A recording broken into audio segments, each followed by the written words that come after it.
It's another edition of Time About the Movies, and today we're taking a look at the films of April 4th, 1997. I had 8 movies planned, but couldn't find anything for Childhood's End, the last movie on the list, so we've already got enough movies to cover anyway. 7 movies to look at here, so let's not waste any more time. Let's get on into it. We'll start off with the biggest new release of the weekend, which is Val Kilmer in the film adaptation of the classic series, The Saint.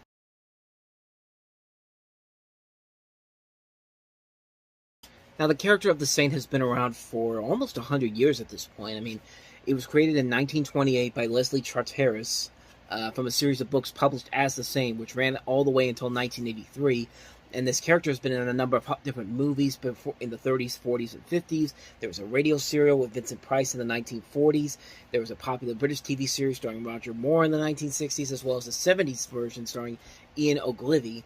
And this is the first one they did since that, and I gotta say, kind of an underrated thriller. It's a really good adaptation of the TV series, the one I at least remember, the Roger Moore series, and I think Val Kilmer perfectly fits this role very well here. Him and Elizabeth Shue work off each other very well. She was very good in this movie. I was actually really surprised at how enjoyable she was in this.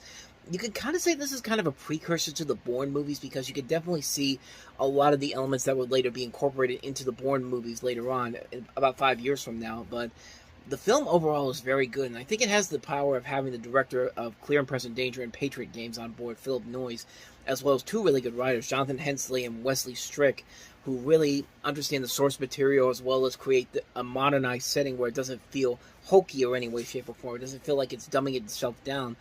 It's a very entertaining film. It's a film that I saw a long time ago, and I really fell in love with it. It made me want to watch the old British TV series of the same name. It's the one with Roger Moore, and it's a movie that I still hold in high regard to this day. It's a very enjoyable film, a really good thriller, another great film from this director, and probably one of Val Kilmer's best movies. Honestly, I think this is one of his strongest films ever. So that is The Saint. Oh, I should mention, by the way, they actually are going to try to reboot this again with the director of Rocketman, Dexter Fletcher, and the star of Kingston.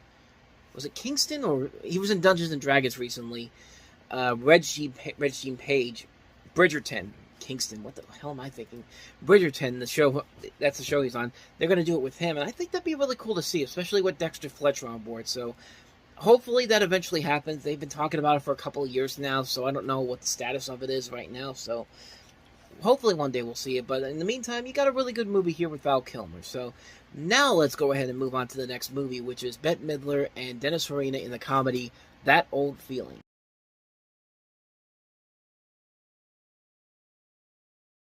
Carl Reiner really went out on this, huh? I mean, to his credit, he could have been worse. He could have gone out the same way Gary Marshall did with those terrible ensemble romantic comedies in the late 2010s. But That Old Feeling, Bette Midler and Dennis Farina as a bickering divorced couple, and if you didn't like Scenes from a Mall, then you're definitely not going to like this. I mean, okay, maybe that's a bad example. This isn't anywhere near as bad as Scenes from a Mall. That was a terrible movie. That was nothing but watching Woody Allen and Bette Midler just bickering back and forth and getting into loud arguments, and you felt no chemistry from them whatsoever.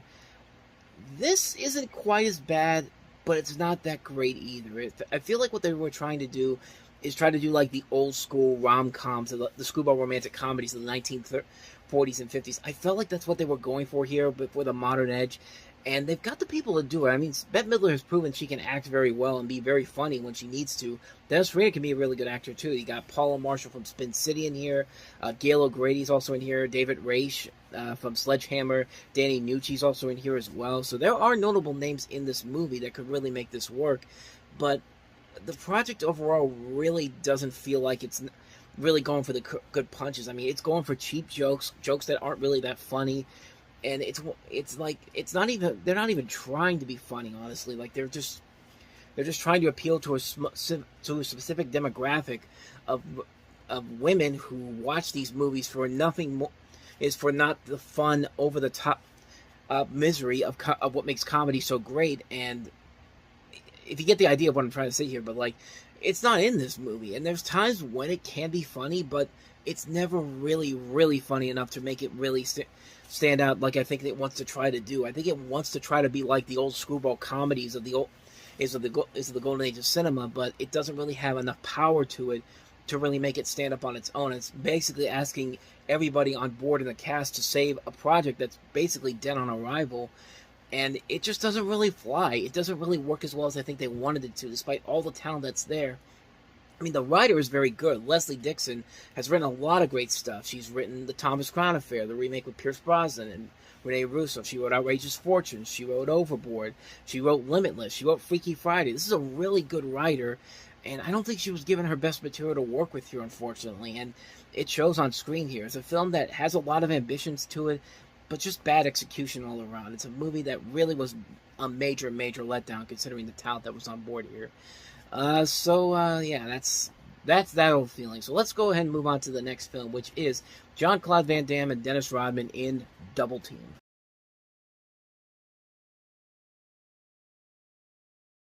I'm just going to say it right now, 95% of this movie is terrible, but the 5% that's good in this is amazing, and that, of course, is the ending. I don't think I need to really delve into it. I think most people know what the ending is. You have the bad guy in here, played by Mickey Rourke.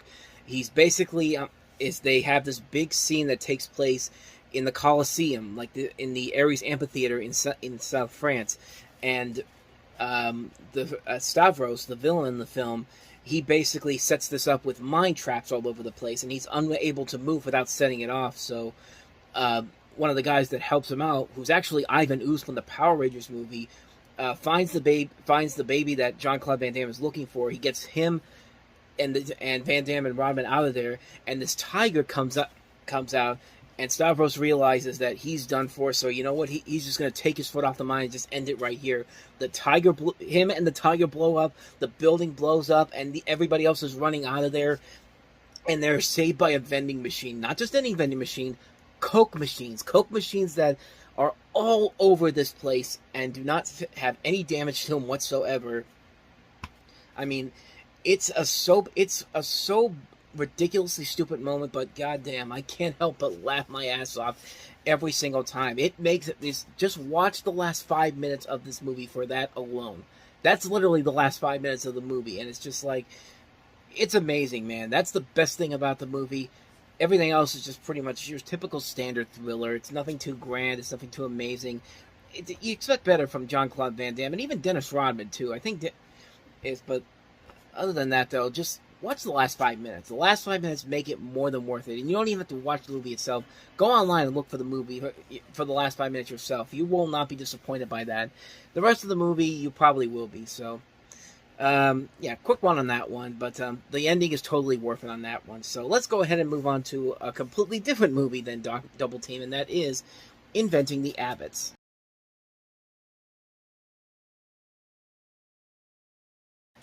I mean, you pretty much can see what's coming from this. I mean, this is a story that's been done to death so many times, and despite, again, having incredible talent on camera, I mean, Liv Tyler, Joaquin Phoenix, Billy Crudup, Jennifer Connelly, Joanna Going, Will Patton, Kathy Baker, Michael Keaton does the narration here. You'd expect a lot better from this, but you could definitely tell where it's going to go. It's going to go the melodramatic route. This is a film that I think was trying to go for an Oscar campaign, but they put it out in April, hoping that some people will find it comfortable during this time period, and it just isn't, man. It's a dull movie with nothing great about it whatsoever. The actors, they're completely wasting their time with this overall. You know exactly where this is going to go when it's all said and done. There's no surprises. There's nothing that makes you say, "Oh, that was worth it" at the end. There's no Double Team moment. It's like, imagine if this movie ended the same way Double Team ended. That would have made this movie more interesting than it actually is. But as far as everything else goes about it, it's a pretty lame movie. It's nothing that engaging. It's nothing that exciting. It's a real lackluster film. I can be quick on that one, so let's go ahead and move on to the next film, which is Anna Karenina, based off the story by Leo Tolstoy.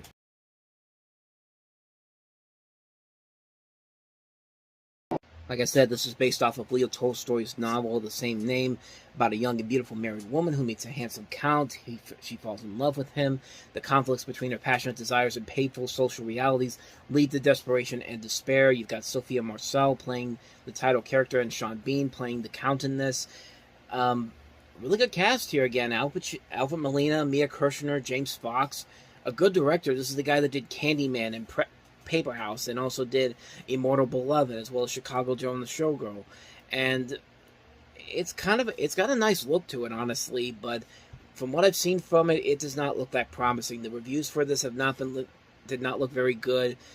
It looked like it was a visual crowd put, like it visually it looked impressive, but other than that, though, it did not look like anything that engaging or anything that interesting. I never saw this movie, so I can't really say if it's any good or not, but from the little stuff I've seen from it, it doesn't fill me with a lot of promise. So let's go ahead and move on to the next film.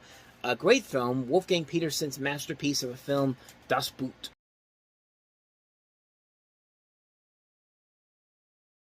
This was, of course, the film that put Wolfgang Petersen on the map and made him become one of the top directors of his time. After this, he did, of course, The Never-Ending Story, and that was followed by Enemy Mine, and then later on In the Line of Fire, and he had Air Force One coming out around this time, which I'm guessing is the reason why they put this re-release out there. This is a brand new director's cut of the film, which features about, I want to say, features almost about 60. It's almost about 60 minutes worth of new footage to it. This is over, let's see, 60, 80, 60, 120, 180. It's about over 3 hours long, and the original movie is such a good film too. So I didn't know what to expect when I saw the original film, and then went into the remake, to the not even remake, the re-release of this, and the stuff they had in there is actually pretty good. It's a very good submarine thriller. You're basically following the story of this taking place with these crew members who go into this hazardous patrol in the Battle of the Atlantic. It depicts both the excitement of battle and the tedium of the fruitless hunt, showing the men on board as ordinary individuals with a desire to do their best for their comrades and their country. And it's one of the greatest submarine movies ever made. I mean, you see it in that little bit of the trailer there, but the visual look of the film still looks amazing. I really want to know if there actually is a Blu-ray version of this, because I'd really like to watch this movie in high definition to see if it looks just as good as the DVD version that I got a couple months ago. It's a really damn good movie. I'd seen it many times, but I never had a physical copy until recently, and it's a really incredible film. If you have not seen Das Boot, you've got to see this movie. This is one of the great submarine movies of all time. One of Wolfgang Petersen's best known films. Maybe his best film overall. I mean, the trailer literally says it's a masterpiece, and it definitely does fit that category. Can't recommend it anymore. Das Boot, if you haven't seen it, check it out. You will not be disappointed. So let's go ahead and move on to the last film that we have here. That is Kevin Smith's Chasing Amy.